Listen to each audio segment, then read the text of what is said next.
अस्सलामुअलैकुम सामीन। 16 जुमादा सानी है, 20 जनवरी है। ख़बर का उन्वान है समाजवादी पार्टी और राष्ट्रीय लोक दल को झटका लगा।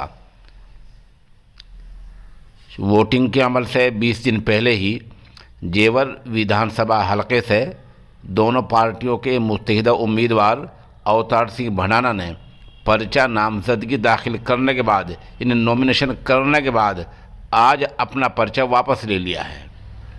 उन्होंने जेवर विधानसभा हलके से अपना पर्चा भरा था और 2 घंटे पहले तक अपना चुनाव कर रहे थे और सोशल मीडिया पर, ट्वीट पर लिख रहे थे, लोगों को अपनी तरफ राग़िब कर रहे थे। लेकिन अब उन्होंने अपना पर्चा वापस ले लिया है और कहा यह है उनकी रिपोर्ट पॉजिटिव आई है, वो कोविड-19 से मुतासिर हैं, इसलिए अपना पर्चा वापस ले रहे हैं। आगे वो क्या करेंगे, कहाँ जाएंगे, किसके टिकट पर चुनाव लड़ेंगे, इस बारे में अवतार सिंह भडाना ने कुछ नहीं कहा है। बहरहाल ये चुनाव हैं, यहाँ कब क्या हो जाए कुछ पता नहीं है।